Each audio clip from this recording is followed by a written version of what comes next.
안녕하세요. 주와 말씀의 교회 말씀 묵상입니다. 오늘은 함께 시편 17편의 말씀 묵상하며 하나님의 은혜를 누리도록 합시다.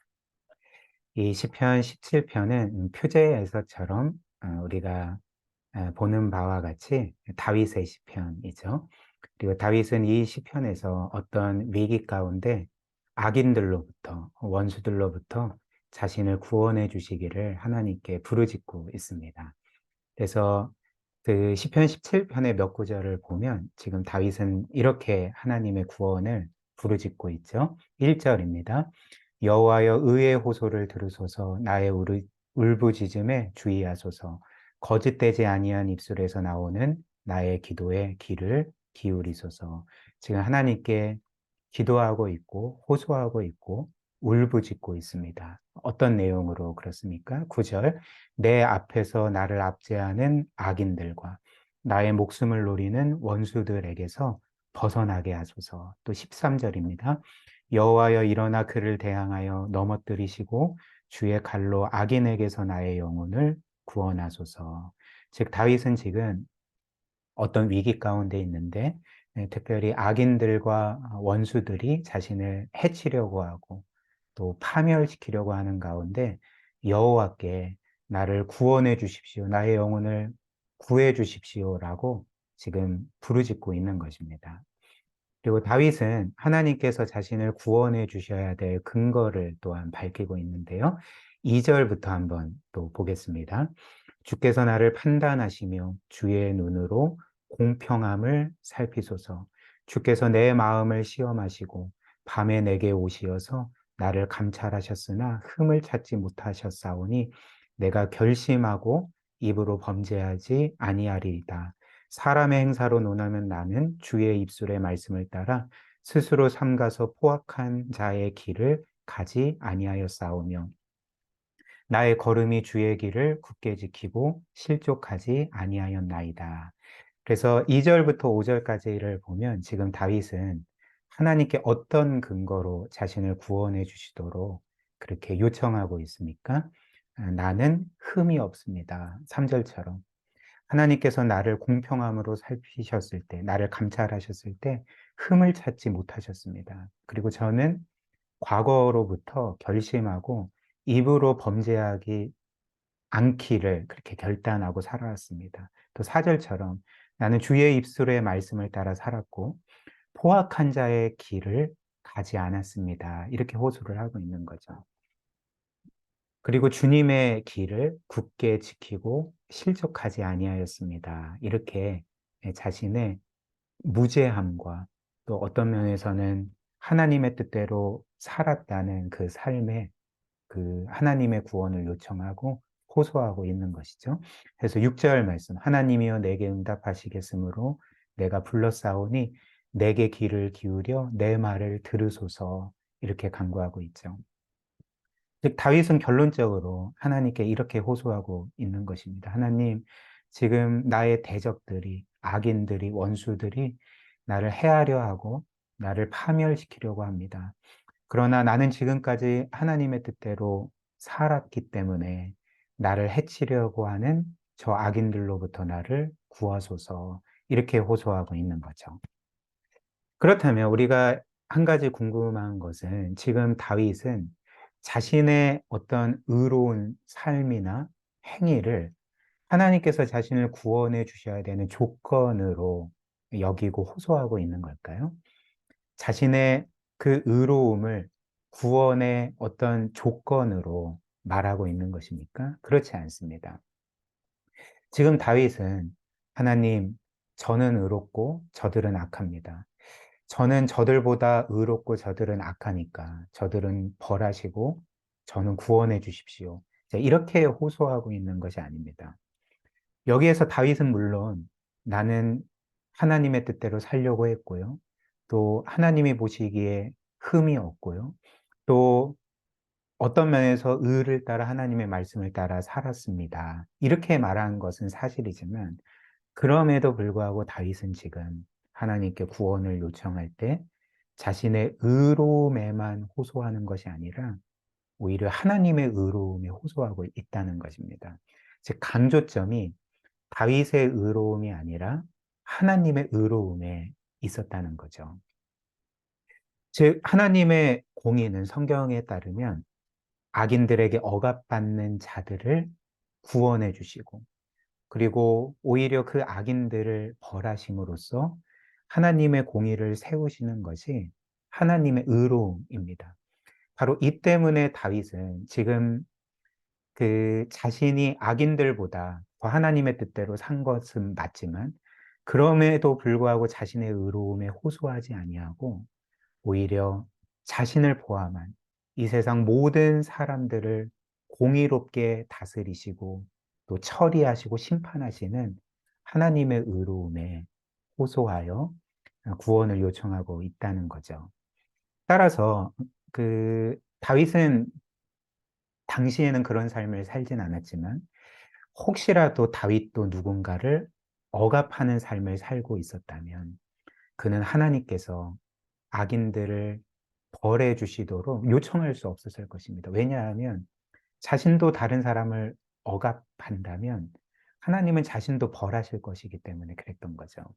그래서 이런 이유로 다윗은 구원을 요청하면서도 한편으로는 그래도 저는 하나님의 뜻대로 살려고 애썼습니다. 그렇기 때문에 저 악인들로부터 나를 구원해 주시고, 그리고 악인들로부터 고통받는 약자들을 보호해 주십시오. 이렇게 호소를 했던 거죠.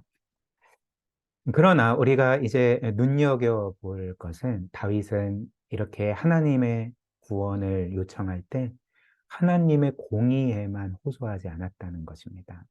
더 나아가 다윗은 하나님의 사랑과 은혜에 호소하고 있는 거죠. 7절 말씀 보십시오.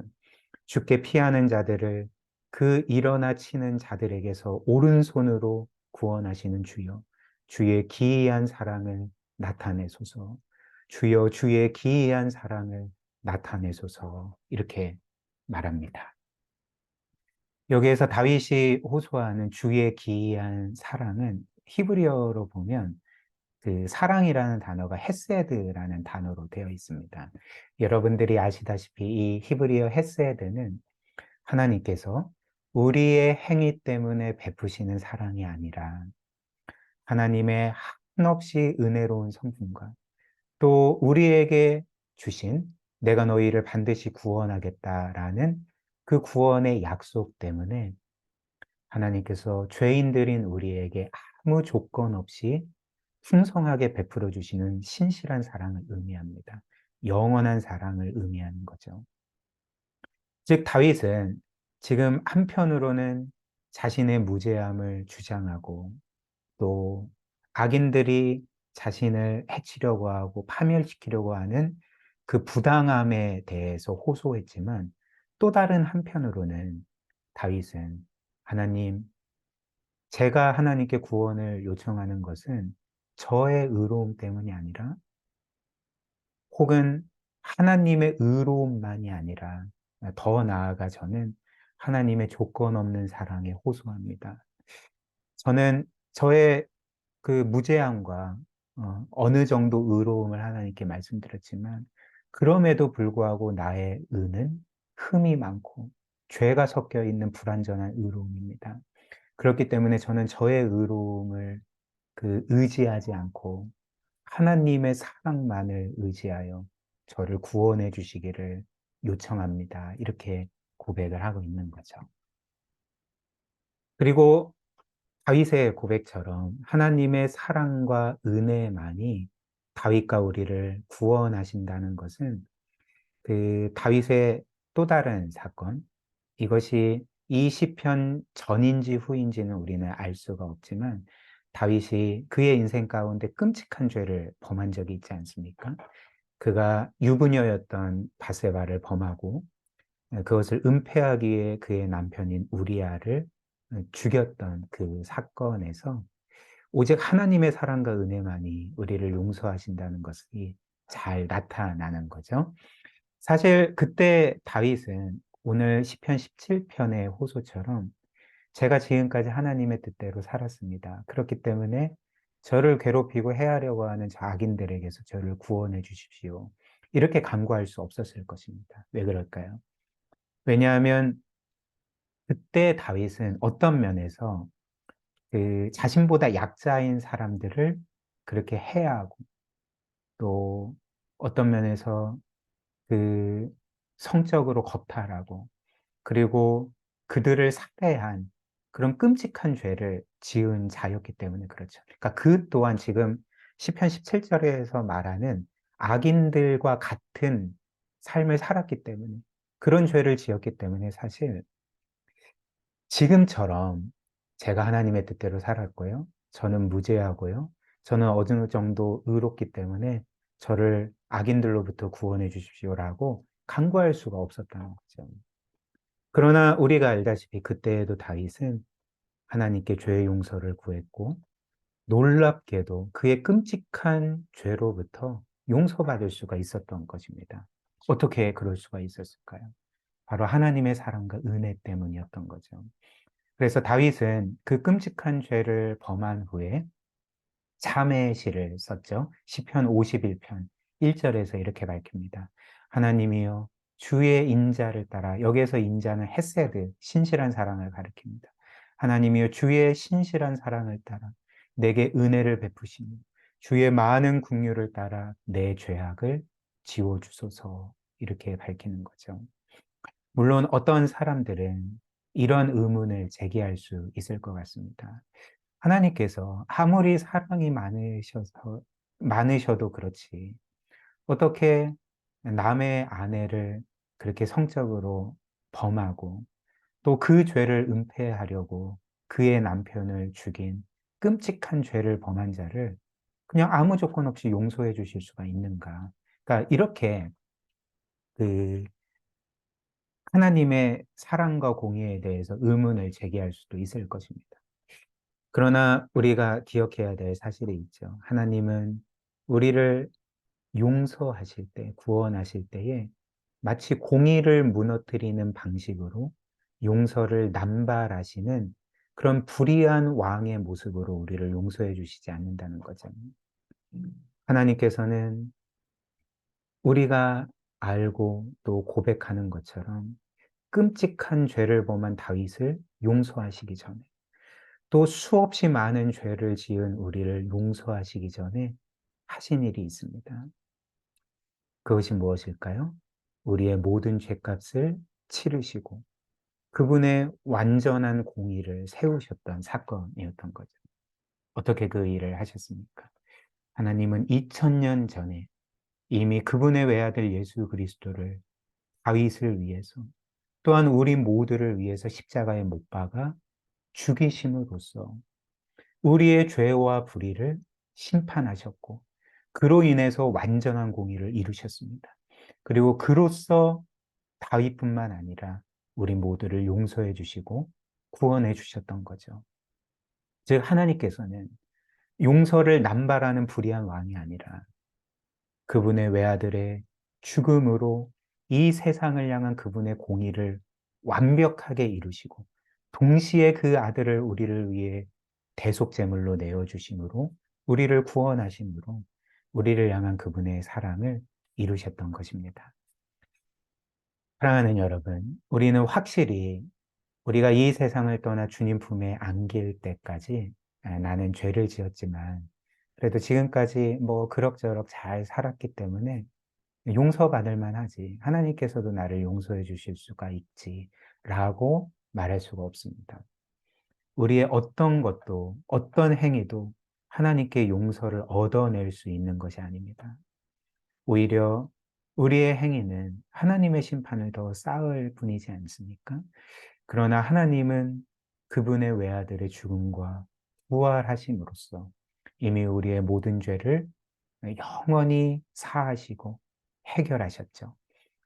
그래서 이를 믿을 때 하나님은 끝없이 우리에게 용서를 베풀어 주시고 그 용서를 보증해 주시고 영원토록 그 용서의 은혜를 누리게 하시는 것입니다.